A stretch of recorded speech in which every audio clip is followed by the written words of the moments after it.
New ইয়র্কে কি সমাজবাদ চালু হলো? শ্রমজীবীদের রোজগার না বাড়লে বাড়ানো যাবে না বাড়ি ভাড়া, এমনটাই জানালেন নিউ ইয়র্কের নতুন মেয়র জোহরান মামদানি। গরিবদের জন্য আরও নানা পদক্ষেপের পথে নয়া মেয়র। এতে বেজায় চটেছে কর্পোরেট মহল। মামদানির পদক্ষেপে মুম্বাই হয়ে যাবে নিউ ইয়র্ক, বলেছেন অতি ধনী ব্যারি স্ট্রাটলিংহাট। এমনটা কিন্তু নিউ ইয়র্কে তাহলে কি সমাজবাদ চালু হতে চলেছে? কারণ নিউ ইয়র্কের নতুন মেয়র হিসেবে দায়িত্ব নিয়েছেন জোহরান মামদানি এবং তিনি জানিয়েছেন যে শ্রমজীবীদের রোজগার না বাড়লে বাড়ানো যাবে না বাড়ি ভাড়া, এমনটাই জানিয়েছেন তিনি। অত্যন্ত বড় পদক্ষেপ তার। তবে কি নিউ ইয়র্কে সেখানে সমাজবাদ চালু হলো? নিউ ইয়র্কের নতুন মেয়র হয়েছেন জোহরান মামদানি এবং মেয়র হিসেবে দায়িত্ব নেওয়ার পরেই তিনি যে পদক্ষেপ নিয়েছেন নিউ ইয়র্কের শ্রমজীবী মানুষদের জন্য, তিনি বলেছেন যে শ্রমজীবীদের রোজগার না বাড়লে বাড়ানো যাবে না বাড়ি ভাড়া, এমনটাই জানিয়েছেন নিউ ইয়র্কের নতুন মেয়র জোহরান মামদানি। গরিবদের জন্য আরও নানা পদক্ষেপের পথে নয়া মেয়র, আর এতেই বেজায় চটেছে কর্পোরেট মহল। মামদানির পদক্ষেপে মুম্বাই হয়ে যাবে নিউ ইয়র্ক, এমনটা কিন্তু বলছেন অতি ধনী ব্যারি স্ট্রাটলিংহাট। তিনি এমনটাই জানিয়েছেন এবং জোহরান মামদানি তিনি নিউ ইয়র্কের মেয়র হিসেবে দায়িত্ব নেওয়ার পরেই এই বড় পদক্ষেপের ঘোষণা করেছেন, যেখানে তিনি বলেছেন যে শ্রমজীবী মানুষদের রোজগার না বাড়লে বাড়ি ভাড়া বাড়ানো যাবে না। নিউ ইয়র্কে সমাজবাদ তাহলে কি চালু হতে চলেছে মেয়র জোহরান মামদানির এই পদক্ষেপের পরে? সেই প্রশ্নই উঠছে, কারণ শ্রমজীবী মানুষদের জন্য বড় পদক্ষেপ নিউ ইয়র্কের নতুন মেয়র জোহরান মামদানির। আমরা এই নিয়ে আরও বিস্তারিত কথা বলবো। এই মুহূর্তে আমাদের সঙ্গে নিউজ রুম থেকে রয়েছেন আমাদের পলিটিক্যাল এডিটর আশিস চট্টোপাধ্যায়। আশিসদা, নিউ ইয়র্কের নতুন মেয়র হিসেবে দায়িত্ব নিয়েছেন জোহরান মামদানি এবং তারপরেই শ্রমজীবী মানুষদের জন্য এই গুরুত্বপূর্ণ পদক্ষেপ নিউ ইয়র্কে। দেখো, ভারতীয় কোনো শহর আন্তর্জাতিক মঞ্চে উল্লেখিত হলে আমাদের তো ভালোই লাগে। মুম্বাইয়ের নাম স্টারলিংকড করেছেন। স্টারলিংকডের মতো বড় কর্পোরেট, আন্তর্জাতিক কর্পোরেটদের শিরোমণি, অন্যতম শিরোমণি তিনি।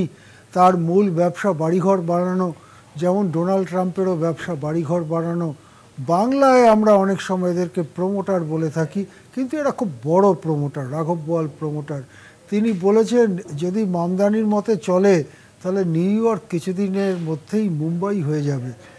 এই যে মুম্বাইয়ের কথা তিনি উচ্চারণ করলেন, এতে কিন্তু গর্বিত হওয়ার কোনো কারণ নেই। কারণ স্টারলিংকড যেটা ইঙ্গিত করেছেন যে মুম্বাইয়ের বিশাল বস্তি, মুম্বাইয়ের বিশাল গরিব মানুষ, মুম্বাইয়ের বিরাট ভিখিরি, এইসবের দিকে ইঙ্গিত করেই তিনি বলেছেন যে মামদানির নীতিতে চললে নিউ ইয়র্ক কিছুদিনের মধ্যে মুম্বাই হয়ে যাবে। এখন মামদানির নীতিটা কি? মামদানি বলছেন যে শ্রমজীবী মানুষ, তাদের মাইনে যদি না বাড়ে তাহলে বাড়িওয়ালাদের ভাড়াও তারা বাড়াবেন না।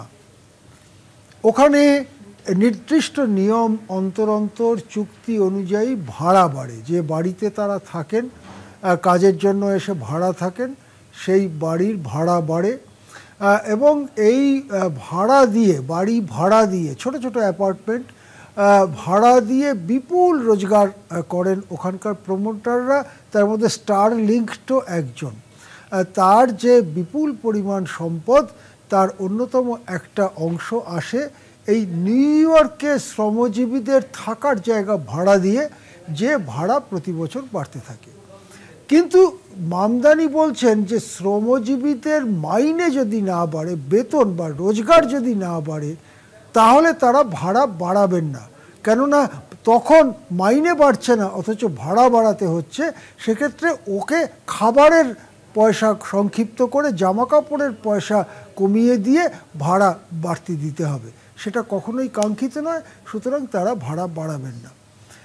জোহরান মামদানি বলছেন কেন নিউ ইয়র্কের একজন ট্যাক্সি ড্রাইভারকে সপ্তাহে 7 দিনই ঘন্টার পর ঘন্টা ডিউটি করতে হবে?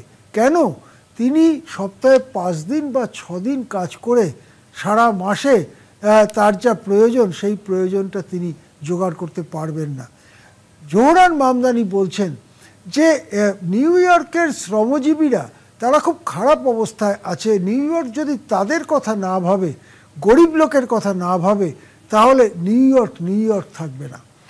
আর এই যে কথা, সমাজবাদী ধরনের কথা, যেটাকে ডোনাল্ড ট্রাম্প সরাসরি কমিউনিস্ট বলে দাগিয়ে দিয়েছেন, সেই ধরনের কথাই নিউ ইয়র্কের বড়লোক মহল যারা, কর্পোরেট মহল যারা, যাদের তাঁবে রয়েছে লক্ষ লক্ষ কোটি ডলার, তারা বেজায় চটেছেন।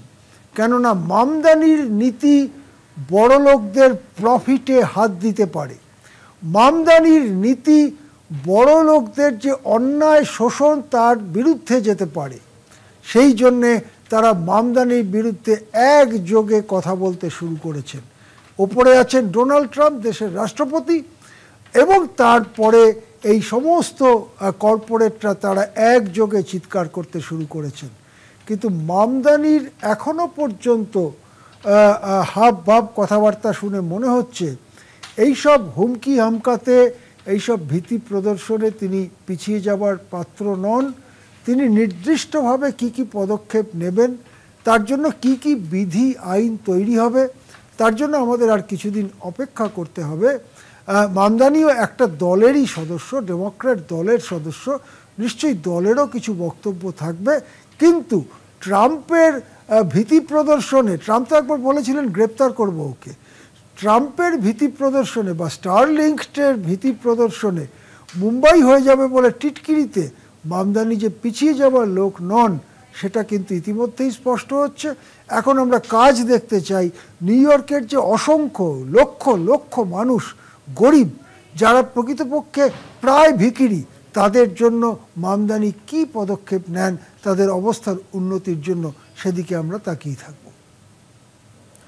একেবারেই আপাতত ধন্যবাদ জানাবো আপনাকে আশিস দা। এতক্ষণ সরাসরি আমরা কথা বলছিলাম নিউজ রুম থেকে। আমাদের সঙ্গে ছিলেন আমাদের পলিটিক্যাল এডিটর আশিস চট্টোপাধ্যায়।